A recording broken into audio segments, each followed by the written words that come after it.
Ну-ка, меня слухай, ну-ка. Даже в луки на охоту, тетерева, лукариту, лиси, а волку из ночи. Ну что, обычно как бы. Мне было лет мне 7, ну, не выходить, ну, сына. А, то ви так і гралися з луком ходили? Да, такие были багнеты, немецкое производство, такие ножи. Это багнет называют. Эти багнеты, блядь, там шалаши робили, все. Но обычно мы ходили в ночлег. Ну, и есть было, эти уток на том болоте страх. Збирали і їли? Ну, собираем, будем все сова. Так, Сова, что была сова. їди. Был так. Понимается, я пускаю. Здесь прорвался по шею. О, Такие были, где остров, назывались сакра, все зеленые, не ходи. Это тростина. красиво. Это сака, не знаю, когда сака, может,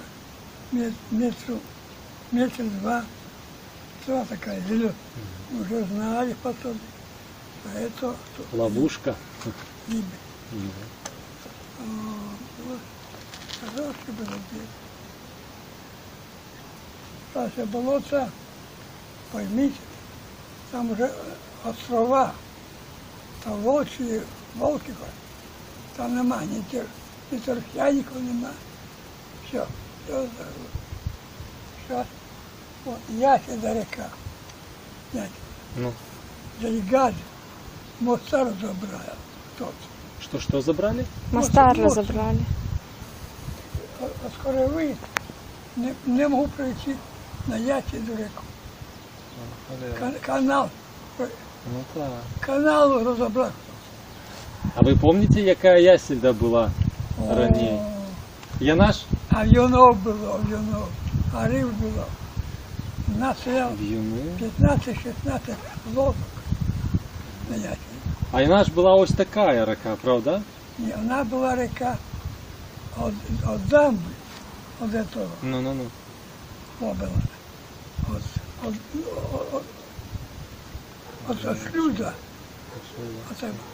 Вона поворачувала, Так, вона піняни, і так вона ліс, і пішло на Прип'ять, так пішло. А зараз не більше Ясень. Там не Ясень, там зарослі, лопухи, там риб розвелося. Страшно. Там это вот такие штуки. Никто не ловит. Я не могу поймать. Вот это как его. Это Ясень, да, а переканал. Он заросший. Никто не чит его. Никто не вхаживает. Моста разобрали. Бесхозяйственность. Ухо развалили, все. Не работаем, а ничего. Ну, Что за совхоз развалили?